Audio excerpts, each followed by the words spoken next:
All right, so we had a little chromatic passage there, and most of those notes were dead on. There was the first note had a little artifact up here, and down here the third to last note had an artifact down here, but overall very clean.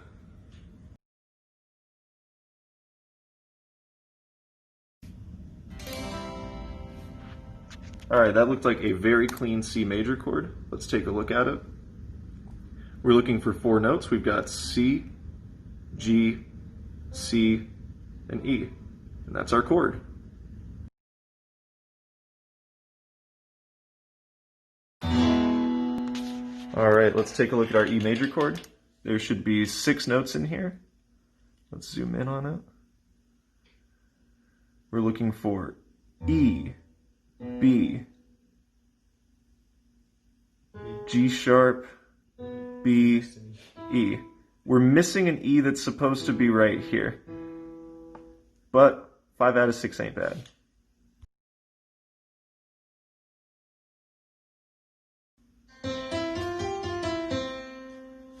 All right, that was a quick little passage, pretty accurate to what Noah was playing there, and it shows that we can in fact get at least 2 notes a second.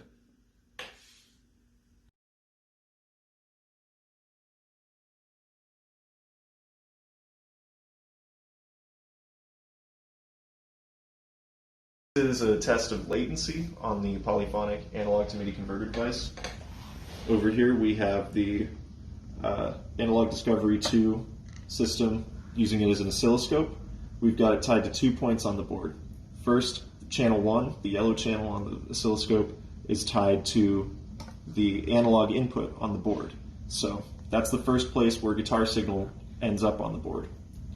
Now channel 2, the blue channel on the oscilloscope, is tied to the output of the MIDI output circuit. So that's the last place that you're going to see any sort of signal on the board as it passes through. We're using this dev board here just to flash our MCU on the board and to provide power to the board. Now, let's go look at the oscilloscope and let's get our measurements. I'm going to put it in single. I'm going to give it some signal.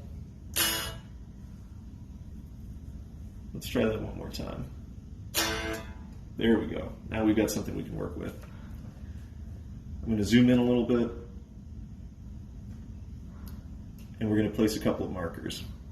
So right about here is where our note starts, and now we got to put it where the MIDI starts, right about here. And you can look down there and see that's about 59 milliseconds, which is well under our requirement that we set for under 100 milliseconds.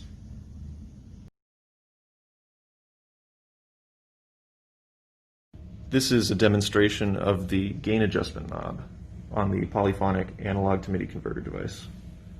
Here we have an oscilloscope probing the input, which is in blue, and the output, which is in yellow, of the preamp section. If I begin to turn the gain knob, see the output signal begins to grow.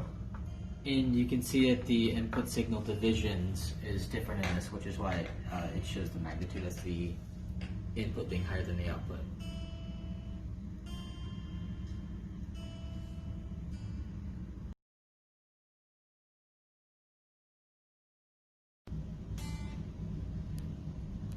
Let's see. Let's see what notes we got.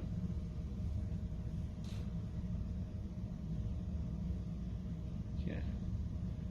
So here we have 2 note on commands. For these 2 bytes correspond to note values, and these 2 bytes correspond to velocity, which is fixed at 7F, the maximum. And so if we continue on,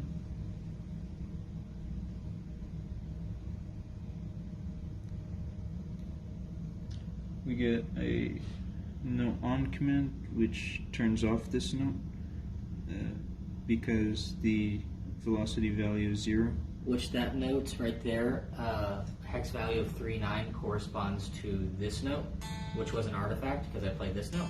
So you can see that that one is shut off early, while the other one right here, 3E, which corresponds to this high D, is shut off later after sustaining. Yep.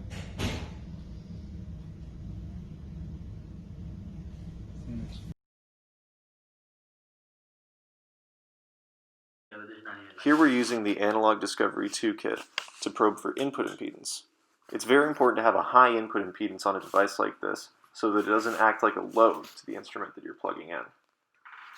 Guitar pickups will output a voltage, but they don't output very much current, so it's important not to have that loading effect.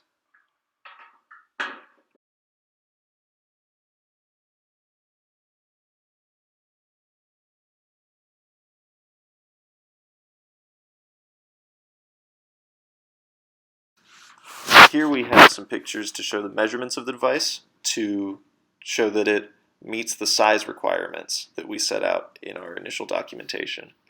We gave ourselves a rather generous amount of space of 12 inches in length, 9 inches in width, and 6 inches in height. We very easily met those requirements with this board.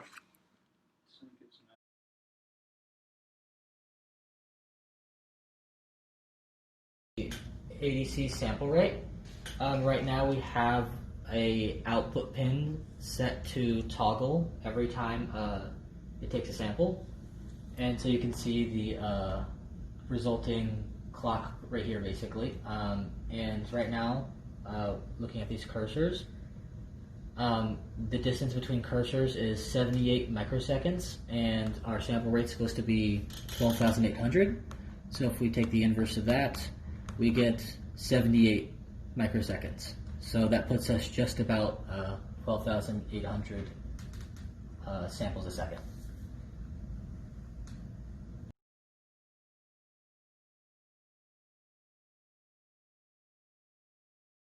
Does anything? Okay. Doesn't like when we try to play anything like that.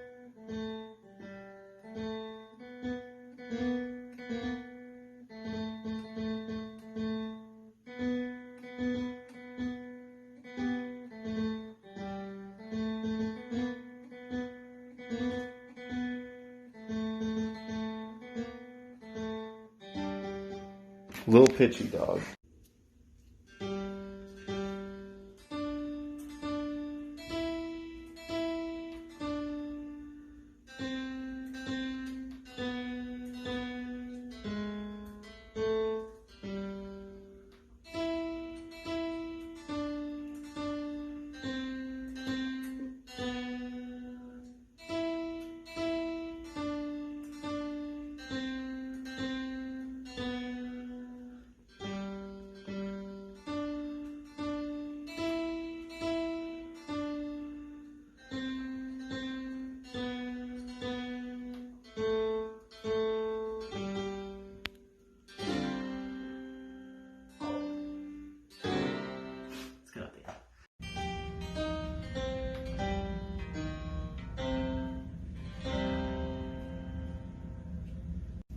So most of the demos we've done so far have been on one guitar. So to show that it works with a multitude of instruments, I'm going to do a live demo on this guitar.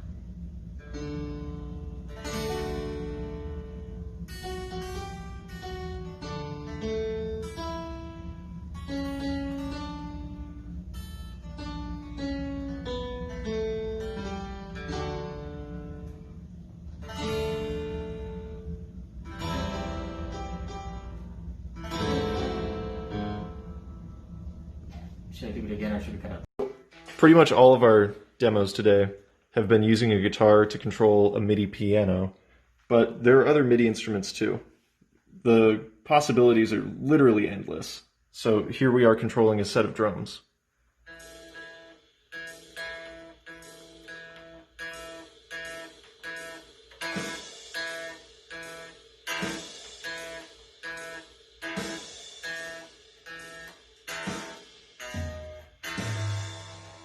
And and this is just us controlling another MIDI instrument, but as you can see, you can trigger anything using MIDI signals, using the MIDI protocol. So you could have a device that is controlled via MIDI signals, which is really common in the music industry. So you can turn things off and on, you can adjust different levels, and so you can use a analog signal to trigger and control other devices as a result.